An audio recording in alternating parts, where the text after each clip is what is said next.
تبارك الذي بيده الملك وهو على كل شيء قدير. Hadis Abu Hurairah ini arti istausu bin nisa'i khairan.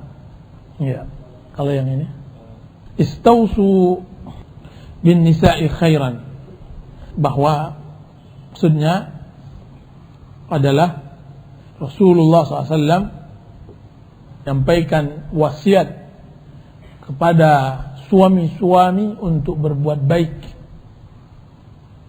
kepada istrinya. Itu namanya istausu bin nisa'i khairan. Aku wasiatkan kepada kalian wahai para suami untuk kalian berbuat baik kepada istri-istri kalian.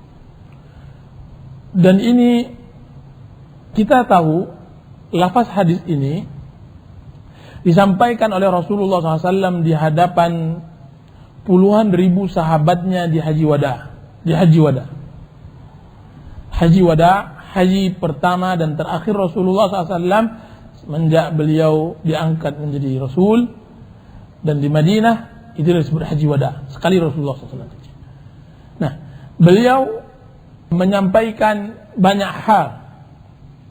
Akan tetapi di antara yang disampaikan oleh Rasulullah SAW adalah pesan Rasulullah SAW kepada semua suami untuk berbuat baik terhadap istrinya. Istausu bin nisa'i khairan. Bahkan wasiat ini juga Rasulullah SAW wasiatkan kembali di akhir hidupnya beliau. Detik-detik penghabisan beliau tidak lagi bertemu dengan para sahabatnya, Rasulullah SAW mewasiatkan. Apa kata Rasulullah SAW? As-salah wa ma malakat aymanukum. Salat dan semua yang kalian miliki dari budak-budak dan semacamnya. Di antara budak-budak seperti ini yang lebih pantas lagi adalah istri. Nah, menunjukkan wasiat ini sangat penting, harus dicamkan oleh semua kaum muslimin untuk berlaku baik pada suami. Kenapa hal ini sangat dipentingkan oleh Rasulullah SAW? Dilihat dari khutbah yang disampaikan oleh Rasulullah SAW di Haji Wada, itu poin-poin penting sekali disampaikan. Rasulullah SAW menyebutkan bahwa haramnya darah, harta, kehormatan semua muslim. Sebagaimana haramnya tanah ini, hari ini, bulan ini, dan tahun ini. Rasulullah mengharamkan itu. Menunjukkan bahwa semua kaum muslimin haram. Mereka mempunyai kehormatan. Dan yang berikutnya Rasulullah SAW mewasiatkan untuk berbuat baik kepada istri. Kenapa? Karena dia adalah batu pondasi pertama untuk bisa dibangunkannya sebuah negara atau sebuah khilafah Islamiyah. Jika seandainya rumah tangga ini baik, maka akan baik seluruhnya. Karena kebahagiaan bisa memancar dari sebuah negara Islam itu berasal dari rumah tangga. Dan apa yang kita lihat dari nisbah talak, nisbah perceraian di kalangan kaum muslimin sangat mengerikan. Kalau orang kufar, tingkat perceraian di negeri orang kafir tidak masalah, mereka orang kafir tidak mengerti agama. Kan tapi tingkat perceraian tinggi di negeri Islam ini berbahaya, menunjukkan jauhnya Islam kaum muslimin itu sendiri dari ta'lim Islam, ajaran-ajaran Islam itu sendiri. Di Arab Saudi tingkat perceraian itu cukup tinggi.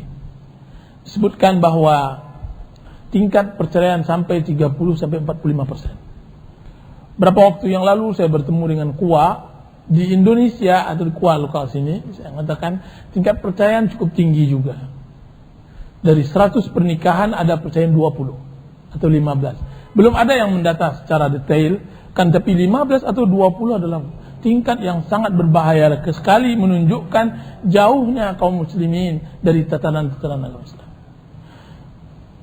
Dan kita tahu juga bahwa kondisi kita yang sangat mendukung untuk mengecilkan tingkat perceraian.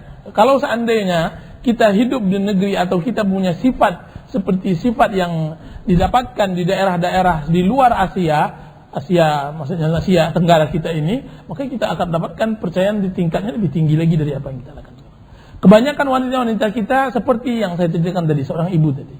Dia mungkin sudah pada tingkat perceraian sangat diambang pintu sekali, kan tapi membuat dia menahan karena dia sebagai seorang wanita Indonesia. Wanita Indonesia yang mempunyai sifat mengalah atau semacamnya yang membuat dia seperti ini. Kan tapi bagaimanapun keadaan, keluhan dari tidak lagi berbahagianya rumah tangga banyak kita dapatkan dari kaum muslimin. Sehingga ini membuat kita prihatin untuk bisa kembali kaum muslimin membuka kitab Rabb mereka dan sunnah Rasul mereka. Bagaimana Rasulullah SAW dan para sahabatnya berumah tangga. Rasulullah SAW mengatakan di dalam hadis ini bahwa istausu bin nisa'i khair. Saya wasiatkan kalian untuk berbuat baik kepada wanita. Sama halnya dengan perintah Allah Subhanahu wa taala dalam ayat tadi. Kemudian Rasulullah SAW mengingatkan bahwa wanita pada dasarnya diciptakan dari tulang rusuk. Tulang rusuk yang diciptakan oleh Allah Subhanahu wa taala ini sesuai dengan hakikatnya. Benar adanya bahwasanya Hawa diciptakan oleh Allah Subhanahu wa taala dari tulang rusuk. Sebagaimana yang disampaikan oleh Syekh Salim dalam kitabnya Bahjatun Nazirin. Kemudian Rasulullah SAW menggambarkan bahwa tulang rusuk ini bengkok. Yang paling bengkok adalah atasnya.